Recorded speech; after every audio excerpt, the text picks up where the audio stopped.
సభకు నమస్కారం. సభకు అధ్యక్షత వహిస్తున్నటువంటి బాలరాజు గౌడ్ గారు, వేదికపై ఉన్నటువంటి పేర్లు నాకంటే ముందు మాట్లాడినాడు, అందరి పేర్లు చెప్పేసిండు. ఇక మళ్ళీ నేను రిపీట్ చేస్తే మీకు ఆకలి అవుతుంది, నాది ఈనటోడు ఉన్నాడు. అందుగురించి నేను ఎవరి పేర్లు చెప్పా. ఎందుకంటే ఇవాళ సర్వార్ పాపన్న 300 years పైలే 300 years కు ఆ రోజులలో పుట్టి ఆనాడు ఉన్నటువంటి నిజాం సర్కార్ వ్యతిరేకంగా, దొరల వ్యతిరేకంగా ఊరూరు తిరిగి ప్రజలను చైతన్యం చేసిండు. ఇది మా హక్కు అంటాడు. ఈనాడు గౌడ సంఘం ఇంత దూరం వచ్చిందంటే ఆయన ఆలోచన విధానం, ఆయన చేసినటువంటి సర్వీసు. ఇవ్వాలంటే అందరి చేతులలో పేపర్ ఉన్నది, టీవీ ఉన్నది, మైక్ ఉన్నది, టీవీలలో చూస్తున్నారు. ఆనాడు మైక్ లేదు, టీవీ లేదు. కానీ ఆయన గుర్రం మీద పోయి జనగాంకి తిరిగి రాష్ట్ర మొత్తంలో నాకు తెలుసు మొట్టమొదటి కనిపెట్టినోడు ఎవరంటే ఉన్నమాట చెప్తాను, జైద్ గౌడ్. సర్వార్ పాపలో నాకు ఎవరో తెలియదు. నాకు 20 ఏళ్ల కింద అన్న భువనగిరికి రావాలంటే నేను అప్పుడు రాజ్యసభ మెంబరు. ఈయనెవరు అంటే లేదన్నా ఈయన మా దేవుడు. ఆనాడు దొరల వ్యతిరేకంగా కొట్లాడి బడుగు బలైన వర్గాల గురించి మాట్లాడిన వ్యక్తి అని భువనగిరి దగ్గర ఆయన విగ్రహానికి దండేపించిండు. ఆ తర్వాత అంచెలంచెలుగా మిగతా గౌడ సంఘాలు దాన్ని ముందుకు తీసుకుపోయి నాకు చాలా సంతోషం. ఒకటి తీసుకుపోతే ఇంకోటి కౌంటర్ తయారవుతాడు. అందులో ఈనాడు అగ్ర కులాల వాళ్ళు ఎటువంటి వాళ్ళు తెలుసా? ఒక గౌడు తయారైతే ఇంకో ముదిరాజు తయారు చేస్తారు, ముదిరాజు తయారు చేస్తే ఒక 300 తయారు, మనకే పంచాయతీ పెడతారు రా బాబు. అందులో మనం చాలా హుషారు ఉండాలి. ఇవాళ ఇప్పుడు మా మిత్రుడు మాజీ కౌన్సిల్ చైర్మన్ చాలా గట్టిగా చెప్పాడు, మొదలు జేబీసీ, దాని తర్వాత గౌడు. ఇక మీరు గౌడు అంటే 300 అటు అయిపోతాడు, ఇది ముదిరాజులు ఇటు అయిపోతాడు. ఫస్ట్ మనం ఎంత ఉన్నాం స్ట్రెంత్ చూపించాలి. దానికే రాహుల్ గాంధీ గారు ఏమన్నాడు, ఈ భారతదేశంలో 77 ఏళ్ళు స్వాతంత్రం వచ్చిన తర్వాత ఈనాటికి కూడా మనం వెనుకబడి ఉండవు. కానీ రాహుల్ గాంధీ గారు అగ్ర కులాల్లో పుట్టిన కన్యాకుమారి నుంచి కశ్మీర్ వరకు నడిచిన తర్వాత ఆయనకు ఒక ఆలోచన వచ్చింది. రైతులు కలిశారు, నిరుద్యోగులు కలిశారు, అట్టడుగున్నటువంటి బీసీ ఎస్సీలు మైనార్టీ కలిశారు. ఆయన ఏమన్నారు, we come to the power, we'll conduct caste wise census, according to that 50% ceiling also I will lift అన్నాడు. ఎవడన్నా అన్నాడు రా ఇప్పటిదానిక? नरेंद्र मोदी अपने आप को ओबीसी बोलता, 10 साल में कुछ नहीं करा, 10 ఏళ్లలో ఒక్క పని చేయలే. నేను 3 సార్లు కలిసిన ఆయనను, ఓసారి 42 ఎంపీలు, ఓసారి 64, ఓసారి 83. కానీ ఆయనకు ఆలోచన లేదు. కానీ అగ్ర కులాల్లో ఉన్న వాళ్ళు కూడా బడుగు బలైనవరుగా ఇందిరాగాంధీ కుటుంబంలోనే ఉన్నదిరా బాబు. దున్నే వాడికే భూమి అని గోడల మీద రాసిర్రు. ఎవరు? కమ్యూనిస్ట్ వాళ్ళు. ఇచ్చిందా లేదా? దున్నేవాడికి భూమి ఇచ్చిందా లేదా? భూ సంస్కరణ అమలు చేసిందా లేదా? అదే కోవకు చెందినటువంటి రాహుల్ గాంధీ గారు ఇవాళ ఒక మంచి సందేశం ఇచ్చిండు. ఇవాళ నిజం చెప్తున్నా, ఇండియా కూటమి, ఇండియా అలియన్స్ ఇవాళ 240 సీట్లు వచ్చినాయి. ఎందుకు వచ్చినాయి తెలుసా? వేరేది ఏం చేయలే, పైసలు ఇయ్యలే, ఓట్లు వేయమని అడగలే. బీసీ ఎస్సీలకు సరి అయిన కులంగా జరిగితే వారికి న్యాయం జరుగుతుందని చెప్పాడు. అంతేకాదు 90 మంది ఆఫీసర్లు ఉంటే అందులో మనోడు ఒక బీసీ, ఒక ఎస్సీ, ఒక మైనార్టీలనైతే తీసేసిండు ఆయన. తూ పాకిస్తాన్ కు జావంటుండు అందరినీ. అంటే ఇవాళ ఏమైంది? ప్రజలలో మార్పు కనిపించింది. ఇవాళ ఇన్ని ఓట్లు. లాస్ట్ ఎలక్షన్ లో మాకు అతి తక్కువ ఎంపీలు గెలిచినాం. ఇవాళ ఎంతమంది? 90 మంది గెలిచినాం. ఇండియా కూటమి కలిస్తే 240, ఇంకొక 30 వచ్చినుంటే రాజీవ్ గాంధీ, రాహుల్ గాంధీ గారు ఈ దేశానికి ప్రధానమంత్రి అవుతుండే. కులగన జరగాలి. అదే మేము కామారెడ్డిలో 10 జిల్లాలు తిరిగిన నేను. బీసీ డిక్లరేషన్ చెయ్యాలని చెప్పాం. అది అమలు చేసే బాధ్యత మనకు అదృష్టంగా పొన్నం ప్రభాకరే మంత్రి అయ్యిండు. 150 కోట్లు శాంక్షన్ చేసిండు. కులగనే చేయమని ఎందుకు చేయవురాబాయి? నీకు అవకాశం వచ్చింది. ఇవాళ ఆయన శ్రీనివాస్ గౌడ్ అవకాశం వస్తే సొసైటీలకు అంతా ఫ్రీయే కదరా బాబు. ఇంతకుముందు కళ్ళు దుకాణంలో పోతే బావలేదు, బాంబర్ది లేదు, ఇద్దరు అటు రాలేదా? ఇప్పుడు సొసైటీలు పెట్టారు, ఇక పంచాయతీ లేదు. నీ అమ్మ పంచాయతీలు ఆడికి పోతే అప్పటిదానికి అన్నదమ్ములు ఉంటారు, బావ అంటాడు, మామ అంటాడు, లోపల ఆడ పంచాయతీ. కనుక సొసైటీ చేయడం వల్ల ఇవాళ మీరందరూ హాయిగా ఉన్నారు. అదేవిధంగా ఇవాళ ఏది బ్రాండ్ షాపులకు కూడా 15% అన్నారు. ఏది మీ కులానికే, లేకపోతే ఇంట్లో కూడా దొరలేరా ఆయన. ఈ షాప్ ఎవరిది అంటే నరసింహారెడ్డిది, ఇది రాజుగారిది, ఇది వెల్మదొరది అన్నారా లేదా? అందులో కూడా వస్తున్నారు. మళ్ళా కుల వృత్తులు బాగుండాలి. మా కులంలో మీరు ఎందుకు వస్తారా చెప్ప? కుల వృత్తుల గురించి చెప్తారు.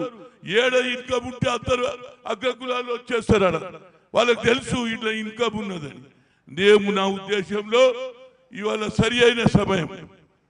ఈసారి కులగన జరిగింది అనుకో, మనం ఆర్థికంగా పైపెడతాం, రాజకీయంగా పైకి వస్తాం, సోషల్ జస్టిస్ జరుగుతుంది. లేకపోతే ఇక రాదురా బాబు.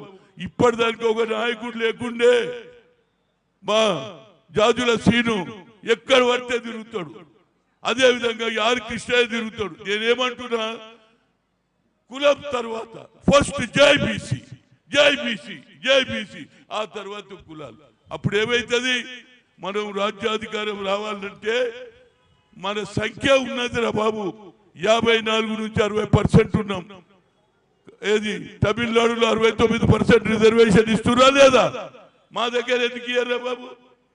దీనికి కూడా ఎంతో ప్రయత్నం చేయాలి.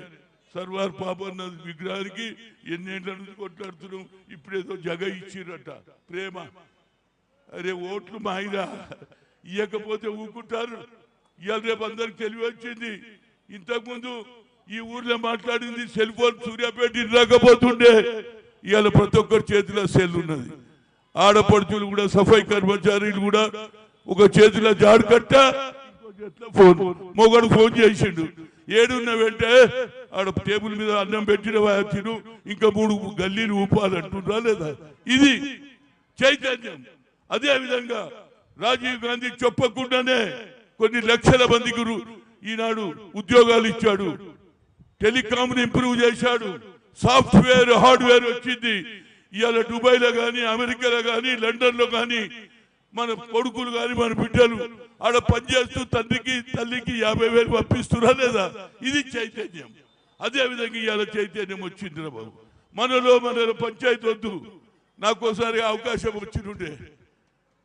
రాజీవ్ గాంధీ అన్నాడు, హనుమంత్కు బనానా అంటే ఇక బయట చెప్పుకుంటే అది పాతకిస్తా చెప్తే నేను పుస్తకంలో రాసిన, నా బుక్ లో రాసిన. అవతలోడు ఎట్లన్నా కొడతాడు రా, మనోళ్ళే కొట్టిరు అమ్మ పంచాయతీ వాడు. అవతలోడు ఎట్లన్నా కొడతాడు. మన వాళ్ళు కూడా అన్యాయం చేసిరు. సరే మన టైం బాగలేదు, పోయిందనుకో. కానీ నేను అనేది ఏంటంటే బడుగు బలైన వర్గాల రాజ్యం రావాలి. రావాలంటే మనమంతా ఓటును ఏ విధంగా ఉపయోగించుకోవాలి, ఏ పార్టీ అయితే బడుగు బలైన వర్గం ఆలోచన చేస్తుందో అది కేవలం రాహుల్ గాంధీ ఆలోచన చేస్తున్నాడు. కనుక ఇవాళ క్యాస్ట్ వైజ్ సెన్సస్ జరిగితే రాజ్యాధికారం వస్తుంది. ఇవాళ కాదు, 4 రోజుల తర్వాత. మనం ఫుట్బాల్ ప్లేయర్ ఒక్కడే కొట్టాడు రా భాయ్. క్రికెట్లో అయితే ఎవరు విరాట్ కోహ్లీ ఒక్కడు 76 కొట్టంగానే ఆయన హీరో అయిందా లేదా? ఈడ హీరో అయ్యేది లేదు. బాల్ ఎవరికి దొరుకుతాడు, గోల్ కొట్టేసేయాలి అమ్మ పట్టు. బీసీలు గోల్ కొట్టాలంటే సమయం చూసి ఫుట్బాల్లో ఒక్కడే కొట్టలేడు. ఎవరికి అవకాశం ఉంటే బీసీ రాజ్యం రావాలంటే అందరు కలిసి మనకు బీసీలకు అవకాశం వస్తే అరే నడుగుంటాను మళ్ళా ఆడ చుచ్చులు పెట్టేటోళ్ళు ఉంటారు. నేను అంటున్నా ఇవాళ రేవంత్ రెడ్డి అదృష్టానికి 4 ఏళ్లలోనే ముఖ్యమంత్రి అయిన, ఒకసారి మంత్రి కాలే. అదృష్టం అంటే ఆయనదేనా? ఆ అదృష్టంతో మా అదృష్టం కూడా బాగా చేయాలి కదా బాబు, చేయాలా లేదా? బడుగు బలైన వర్గాలకు సరి అయిన ప్రాధాన్యత నేను కొట్లాడుతూనే ఉన్నా. కొత్త వాళ్ళు వస్తే మాకు అభ్యంతరం లేదు. కానీ ఒరిజినల్ వాళ్ళకి అన్యాయం జరిగితే నేనైతే ఊకోను. నిజం చెప్తున్నా. ఈ పంచాయతీ ఊకేవాదు, ఇప్పుడు అట్లనే ఉంటారు వచ్చే 5 ఏళ్లలో. ఎందుకంటే ఇంతకుముందు ఇద్దరు ఇల్లు ఎదురుకుంటుంది, అవతలోడు స్కూటర్ మీద మోటార్ మీద తిరుగుతుంటే పెన్నా పట్టది. ఏం తిరుగుతున్నాం అటు చూడు మోటార్లో తిరుగుతుంటే అంటదా లేదా? ఆ బాధ ఆడే మన దగ్గరికి వస్తే మనోడేం కావాలి? వేవ్ ఉండే ఈ వేవ్ మళ్ళా రాదు. ఈసారి ఒక్కసారి వస్తుంది. ఏది కులగన జరిగితే ప్రతి ఒక్కడు నాయకత్వం. అందుగురించి నేనేమంటున్నా, పంచాయతీరాజ్ నగరపాలికలో కులగన జరిగిన తర్వాతనే చేయాలి. మండల అధ్యక్షులు అవుతారు, జిల్లా పరిషత్ చైర్మన్లు అయితే నేను కూడా లీడర్ అంటాడు. వాళ్ళ భయం ఏమున్నదో దేవుని తెలుసా. పొన్న ప్రభాకర్ మొదలు పెట్టరా నాయన, నీకు దండం పెడతా. ఈ అవకాశం మళ్ళా రాదు. నువ్వు minister, you got all the right. Why you are not beginning up? ఏది ఇంటింటికి తిరిగి పేర్లు ఎందుకు నమోదు చేస్తలేవు? 150 కోట్లు ఇచ్చిండు కదా, అసెంబ్లీలో బిల్లు పాస్ అయింది కదా. అందుగురించి నేను శ్రీనివాస్ గౌడ్కి అవకాశం వచ్చింది. మీకు సొసైటీలు చేసిండ్రు. ఇంతకుముందు సిటీలో కళ్ళు దుఃఖం కూడా లేదు, తీసేసిన సిటీలో మా పీరియడ్లో కళ్ళు దుకాణాలు లేవు కదా. అవన్నీ పేరు ఎందుకు కదా. నా ఉద్దేశంలో సిటీలో చెట్లు లేవు కాబట్టి లేవన్నాను. చెట్లు ఉంటాయినా సిటీలో, ఊరవుతలు ఉంటే మీరే నరికి తిరిగి పెద్ద పెద్ద బిల్డింగ్లు కడితే ఉన్న చెట్లన్నీ మీరే నరికి. ఇక చెట్లు ఎడికెళ్ళి వస్తాయి. ఇప్పుడు మళ్ళీ చెట్టు పెట్టాలి. ఇక అది పెరిగేటప్పుడు ఇది సగం అయిపోతాం. కనుక నా ఉద్దేశంలో శ్రీనివాస్ ఏదైతే చేసిండో ప్రభుత్వంలో ఉన్నప్పుడు మనకు అవకాశం వచ్చినప్పుడు కొట్లాడాలి, భయపడవద్దు. ఈటింటే భయపెట్టిస్తారు. బరాబర్ దేనా రైట్ రా, ఎవడు గెలిచినా మన ఓట్లతో గెలుస్తాడు. నువ్వు చెప్పా ఇప్పటిదానికి అయిన వాళ్ళు అగ్రకులాలే అయినా లేదా? మనకు ఒక్కసారి ఛాన్స్ వచ్చితే మన వాళ్ళే దెబ్బ కొట్టిర్రు. ఇప్పుడు పర్సనల్గా అడిగితే ఎవరు కొట్టిర్రో చెప్తా, లేకుంటే పేపర్ వాళ్ళు అదే రాసి పడేస్తారు. అంటే నా ఉద్దేశంలో మనలో యూనిటీ రావాలి. జై బీసీ, జై బీసీ, జై బీసీ. ఆ తర్వాత జై గౌడ్, జై మున్నూరు కాపు, జై ముదిరాజు. జై బీసీ అంటేనే యూనిటీ వస్తుంది. మీరు జై గౌడ్ ఎక్కువ గౌండ్ అడ్వాన్స్ మళ్ళీ కొత్త పంచాయతీ పెడతారు. కనుక మనం అందరం యూనిటీ, అన్ని కులాలు ఒకటే అయ్యి రేపు తప్పనిసరిగా క్యాస్ట్ వైజ్ సెన్సస్ జరిగితే రాజ్యాధికారం వస్తుంది. ఇక బిచ్చం అడిగేది వద్దే. మన దేవుడు ఇచ్చిండు, జనసంఖ్య ఎక్కువ ఉన్నది మనకు. ఇవాళ ఏమైంది చెప్పు, ఏమైంది చెప్పు? బంగ్లాదేశ్లా రిజర్వేషన్లనే లొల్లయింది. ఎవరైతే ఆఫీసర్లు డిఫెన్స్ లో పనిచేస్తారో వాళ్ళ కుటుంబాలకే ప్రియారిటీ ఇస్తే మిగతా వాళ్ళ ఆ సంగతి ఏంది? మేము కూడా దేశానికి పాటు చేస్తాం, దేశానికి గురించి ఫైట్ చేస్తాం. మాకు జవాన్లకు అవకాశం లేదని ఉద్యమం సాధి. ఈడ కూడా కులగన జరగకపోతే ఈడ కూడా షురు అవుతుంది. దానికి నేను రెడీ ఉన్నా. కులగన జరగాలి, జరిగి తీరాలి. ఎందుకంటే మళ్ళా రాదు రాబోయే అవకాశం. పదవులు వస్తాయి పోతాయి. నేను అన్ని చూసినా, పిసిసి ప్రెసిడెంట్ చూసినా, ముఖ్యమంత్రి 2 సార్లు వచ్చింది ఛాన్స్. ఒకసారి మన వాళ్ళే కొట్టిండ్రు, రెండోసారి దేవుడు తీసుకుపోయింది.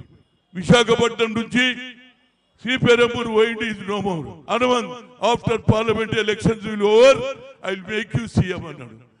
4 గంటలనే మెసేజ్ వచ్చింది, ఇది నో మోర్. రాత లేదుంటుంది. కానీ నేననేది మన బీసీలకు రాజ్యాధికారం రావాలి, బడుగు బలైన వర్గాలు కాదు, ఎస్సీలకు కావాలి, అదే ఎస్టీలు మనం అంతా కలిసి ఉండాలి. ఇవాళ మనకు అవకాశాలు ఉన్నాయి. రాహుల్ గాంధీ చేసిన నిర్ణయాన్ని ప్రతి ఒక్కరు కూడా సపోర్ట్ చేస్తున్నారు. ఆయన ఏమన్నాడు, అనురాగ్ ఠాకూర్ మినిస్టర్ ఏమన్నాడు తెలుసా? జో ఆద్మీ అప్నా క్యాస్ట్ नहीं मालूम वो कैस्ट वाइज सेंसस అంటే ఏమన్నాడు తెలుసా? राहुल गांधी अरे तू कुछ भी बोल रहे भाई, मैं तेरे को जवाब नहीं, मैं तो कैस्ट वाइज सेंसस करता हूं అంటే దొరగదాడు. అనురాగ్ ఠాకూర్ హిమాచల్ దొర కొడుకు, అలా నాయన ముఖ్యమంత్రి ఉండే. ఆ అహంకారం చూస్తే కూడా జవాబు చెప్పలేదు. No no whatever you want you can speak but I will confine to caste wise census అన్నాడు. That is the greatest of Rahul Gandhi. కనుక మిత్రులారా తప్పనిసరిగా సర్వాయి పాపన్న గతంలో మహాత్మా జ్యోతిరావు పూలి 18th సెంచరీలో చదువుకుంటేనే భవిష్యత్ అన్నాడు. సావిత్రి పూలే తోటి స్కూల్ పెట్టించాడు. అందుగురించి ఇవాళ సర్దార్ మా జ్యోతిరావు పూలే తర్వాత ఈయన ఇప్పుడు బయటికి తెచ్చిండ్రు. మన కులంలో కూడా ధైర్యంగా ఉండేవాడు. దొరల వ్యతిరేకంగా, సర్మాయిదారుల వ్యతిరేకంగా, ఫ్యూడల్ వ్యతిరేకంగా కొట్లాడిన వ్యక్తికి తప్పనిసరిగా సన్మానం జరగాలి, స్టాచ్యూ పెట్టాలి. తప్పనిసరిగా మీరు పిలిచినా పిలవకపోయినా నేనైతే వస్తారా భయ్, మీరు విలువస్తారు.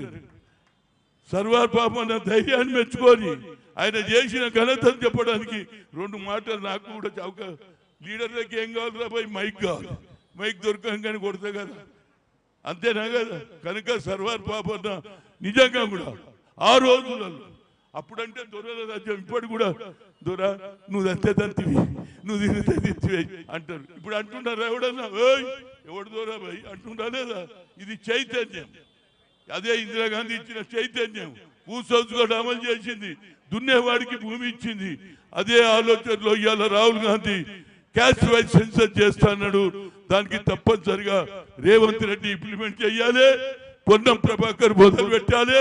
ఆ తర్వాతనే పంచాయతీరాజ్ నగరపాలిక బిల్లు పెడితే మనం మండల అధ్యక్షులు అవుతాం. మా చెల్లె కూడా సర్పంచ్ అవుతుంది, లేకుంటే మండల అధ్యక్షుడు మొగడు పిలుస్తాడు. ఏమేంట నేను మీటింగ్లు ఉన్నా అంటారా లేదా?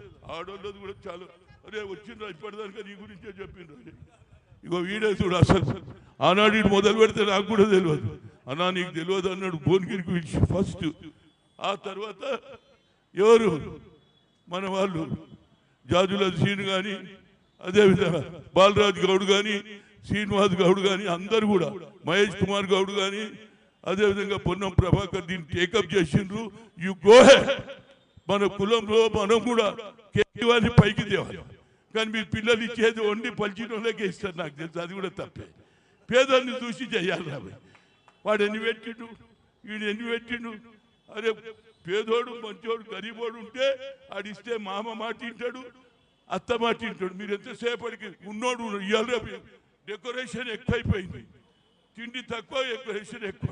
మళ్ళీ ఆడు తిరిగిపోయేటప్పుడు అంత బాగానే ఉండే కానీ పప్పులో ఉప్పు లేదే అంటాడా లేదు, కారం ఎక్కువ వేసిండు అంటాడు. కనుక పేదవాణి కూడా మన అమ్మాయినికి ఇచ్చి పెళ్లి చేస్తే మన కులంలో కూడా పేదోడు పైకి వస్తాడని చెప్తూ ఈ అవకాశం ఇచ్చిన మీ అందరికీ పేరు పేరున నా హృదయపూర్వక ధన్యవాదాలు.